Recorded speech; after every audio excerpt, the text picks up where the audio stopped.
Alright, what's going on, guys? Bo back again. Kind of a crazy news day for Nintendo fans. Of course, Bananza reviews came out, and that's going to be the bulk of this video, looking at the reviews, seeing the scores, and just discussing them.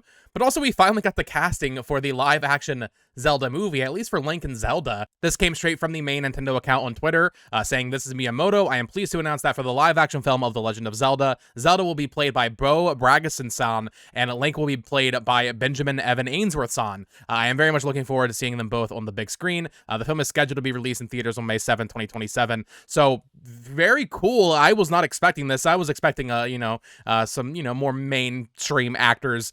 These people have done stuff, certainly, but I would say these are basically nobodies in terms of just being completely unknown. Bo Bragason, shout out to my fellow Bo. She hasn't really done that much. Benjamin here has done a little bit more. He was the live-action voice for the Pinocchio remake. He was also in The Haunting of Bly Manor, which I know some people like. But for the most part, these are pretty unknown actors, and I just really wasn't expecting Nintendo to do that. So, pretty cool casting. We will see if they can actually handle these roles. We also had this announced late last night.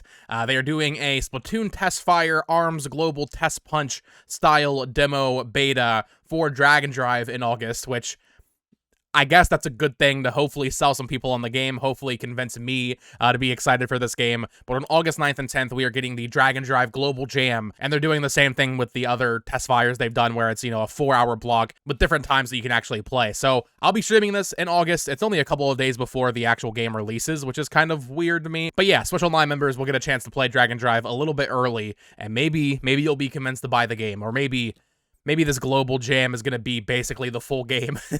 But yeah, of course, the main thing I want to do today is just take a look at some of the DK Bananza reviews.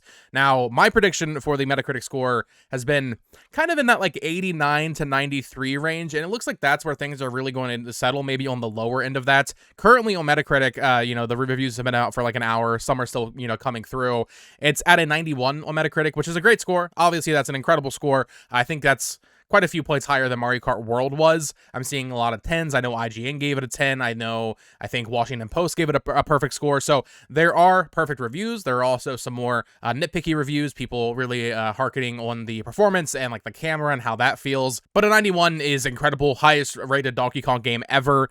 Very, very exciting stuff. At the time of recording and even posting the video, the game will be out in certain regions depending on where you are. I actually pre-ordered it from the Japanese eShop, so I should be able to play it probably by the time I finish up this video, which is very exciting. But let's go ahead and take a look at some of these reviews. Now, for comparison's sake, and even here you can see on the home page it says 91 Metacritic score. On the actual page itself it says 90. So the reviews are still coming in. We're going to see this number fall and fluctuate a little bit before it finally settles on whatever it will be. I think a 90 is a pretty safe bet at this point, which is a great score. But for comparison, because I know a lot of people are going to be comparing it to Mario Odyssey. Mario Odyssey on Metacritic does have a, I guess I got to put Mario Odyssey, not this Odyssey game. Mario Odyssey does have a 97 on here, so it's lower than Mario Odyssey, but also I think that was expected simply because it is a Donkey Kong game and not, not something else. But there's a lot of 10s, there's a lot of 9s, there's a lot of 8s. I haven't really seen too many below that, I don't think. I haven't seen any, like, more average reviews. Everything is pretty much saying the game's great. Some just, more critical of certain aspects than others. So let's go just to the positives, so it'll sort by the highest reviews here. Eurogamer Portugal had something interesting to say here in their review. They say that Donkey Kong Bananza is one of Nintendo's funniest games ever, capable of bringing smiles to children's faces and energizing adults' love of video games. The 3D levels are playgrounds that you can almost completely destroy, and a design that uses simplicity as a launchpad for a huge amount of fun. One of Nintendo's funniest games ever. I'm very intrigued by that. I mean, we've seen that, right, with DK's facial expressions and all that, but I'm really curious, like, to what extent? I mean, I have seen a couple of other reviews that say there's a bit more exposition and like story stuff in this game than expected, and we even discussed that in yesterday's video, reading the Ask the Developer interview, where they basically added Pauline so there could be more story stuff, and you empathize with her character, but also DK more because she's actually human. So I'm really curious now, like, how many funny moments are going to be in this game in terms of the cutscenes, but also the interactions with other NPCs. That really stuck out to me. Nintendo's funniest game ever, huh? That's interesting. Nintendo Insider also gave it a perfect score, saying Bananza is nothing short of a love letter to the Big Apes past. That's intriguing. Definitely intrigued by that. I just finished Donkey Kong Country 1 and 2 the other day, by the way. Donkey Kong Country 2, the hype is real. I get it now. I understand why people love that game so much. That is an incredible SNES game. Sorry, reading one here. A regrounding of his present and the start of a wondrous new chapter for the hijinks that await in the future, or in his future. It's a celebration that the gaming icon has long deserved, and a game that has delivered memories that I will cherish for decades to come, and an experience that kept upping the ante right until the very end. It was hard not to smile from start to finish with childlike wonder at the spectacle that Nintendo has achieved. The bar has once again been raised. So, I mean, we're talking about an all-timer game. There is an all-timer 3D platformer from Nintendo, from the Mario team, that is releasing. It's almost like too good to be true, you know? Like, this game feels like a dream. Gene Park over at the Washington Post did also give it a perfect score. Their little blurb here says, as the debut big adventure for the new console and its increased computational power, Nintendo wants this belief to punch through. Technology for the sake of play, not just for visual pleasure, is king. Now, I actually wanted to go to his Twitter account here. I follow him. Great account to follow. He actually said something here that just, once again, just blows my mind, even though the overall Metacritic score is lower than Mario Odyssey. Obviously, that's going to vary by person to person. There are people saying it's better than Mario Odyssey. There are people saying it's better than any 3D Mario. Gene Park said here, yes, I think Donkey Kong Bananza is a better game than Super Mario Odyssey. It gives the most player agency in controlling the pace, challenge level, and collectible engagement. Puzzles never wear out their welcome, often broken up by action and fun exploration. So we have Gene Park saying it's better than Mario Odyssey, which in my opinion, Mario 64 nostalgia bias aside, I think Mario Odyssey is the best 3D Mario.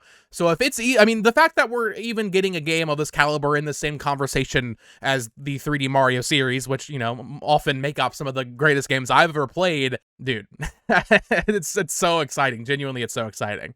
Press Start Australia said something interesting here. They say, it blends new tech with old school Nintendo charm for a destructive experience that is both intoxicating and addictive. While Pauline's storyline is underdeveloped, this is easily Donkey Kong at his absolute best. Regardless of some minor blemishes, Bananza deserves a place in any self-respecting Switch 2 owner's library, and much like Mario Odyssey before it, sets an incredibly high bar for all that will follow. So the Pauline storyline underdeveloped thing, I wonder if we're going to feel the same way. Like, I really wonder how it feels underdeveloped. I wouldn't be surprised if that's more towards like the end of the game and how everything is resolved. Maybe this reviewer was hoping it connects more directly to Mario Odyssey or something. Obviously, I don't know. I haven't seen any spoilers for the ending of the game, or like, you know, I don't really know anything about the plot. So I wonder how it ends up feeling underdeveloped and if I'll feel that way. Shout out to Logan Plants from IGN. He gave it a perfect score here. This might be his first perfect review. I'm not too sure, but he gave it a 10, saying the leader of the bunch is finally back to kick some tail in Donkey Kong Bananza, a brilliant successor to Mario Odyssey, and a smashing return for a classic Nintendo character. It was a bold choice to build the Switch 2's first 3D platformer around Donkey Kong instead of Mario, but it's proven to be the best decision Nintendo could have made. DK's satisfying, expressive movements, and powerful dynamic abilities create a truly groundbreaking adventure. The ambitious, indestructible layers of this underground world are densely packed with satisfying collectibles, abundant charm, and clever challenges that never seem to run out of smart ideas, even long after the credits have rolled. I like to hear that, Logan. I do like to hear about how much stuff there's going to be after the credits. You know, I'm already planning 100%ing this game, 200%ing it, whatever the criteria they give you is. I'm going to do it all. So to know that there's a lot of stuff after credits is very, very exciting. Bananza is a constant crescendo across its 20-hour campaign and beyond, with puzzle platforming concepts that only grow richer as DK and Pauline dive deeper toward the planet core. Every element comes together in complete harmony to create Nintendo's first Switch 2 masterpiece. The word masterpiece has been used, ladies and gentlemen. I can't say I've ever heard of Video Chums, but they gave it a 91, saying that DK Bananza is one of the most uniquely and immensely enjoyable games that they've ever played. Plus, behind its chaotic open-ended gameplay and incredibly imaginative worlds, you'll find a lot of heart. Most unique and immensely enjoyable games that they've ever played. That's a bold statement. That is a very bold statement. Player 2 also gave it a 91, saying that Bananza is a throwback-filled adventure that, while riddled with joyous moments, is at times held back by the own freedom it provides. We talked about that yesterday as well, how the open-ended design of how you can like, I mean, they talked about it in the Ask the Developer interview, but how you can like kind of go around objectives and kind of solve things in a Breath of the Wild or Tears of the Kingdom way might end up hindering the game design a little bit. That's definitely what they're referring to here. So once again, that's kind of, we'll see how that actually ends up being. I don't think I will personally mind that too much, but we'll see. Digital Trends gave it a 9, saying Bananza could have easily been a reskin Mario game with stars being replaced with bananas, but Nintendo chose the riskier path. path. While it has the familiar structure of past 3D platformers, everything about how I engaged with Bananza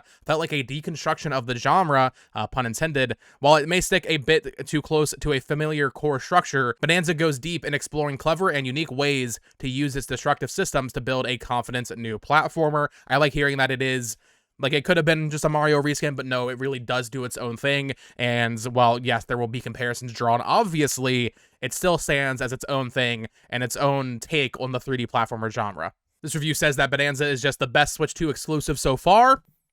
There's only one other game, so it's not exactly the highest bar. I mean, Mario Kart World obviously is an incredible game as well, but this is funny. I mean, there's 2 games. I mean, there is other stuff, but for the most part, there's 2 exclusives.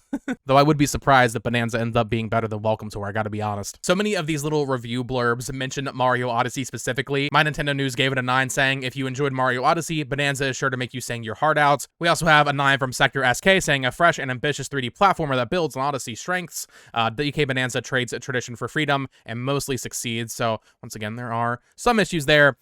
Not getting into like the full reviews from each outlet right here, having read a couple of them, it seems to be that the most common complaint is the frame rate. The frame rate is mentioned quite often, but also the way the game allows you to basically tackle things from any angle. Some people don't like that, but here's my thing. I think a lot of people will like that even more than it would be if you were restricted. So that freedom is just going to be on a case-by-case basis of whether or not you actually, if you actually enjoy that type of game design. Another 9 from Nintendo Life here. They say that Bananza is an almighty reintroduction to the world of 3D platforming for DK, and arguably the Switch 2's first absolute must-play. The punching and crashing is a passing novelty that, once you get your fill, quickly becomes just another way of exploring the wonderfully varied and beautifully presented layers. And whether it's smashing through the scenery with a Bananza transformation or carefully planning a route to a hidden Banandium gym, you'll have trouble finding more originality and, crucially, more enjoyment from a platformer in recent years. As the DK rap so wisely said, quote, Donkey Kong is here.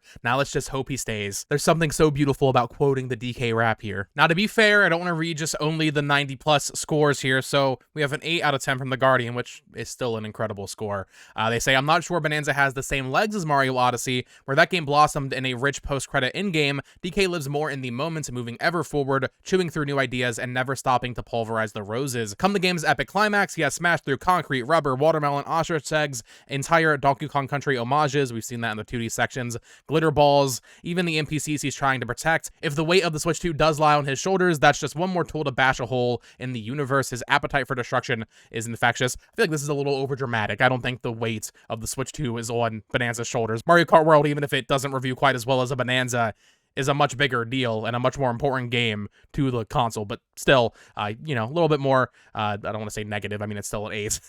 Another 8 out of 10 from VGC. They say, falling slightly short of Odyssey's genius, DK Bananza is still a thoroughly entertaining Switch 2 platformer with a heartfelt story and DK's most memorable adventure in years.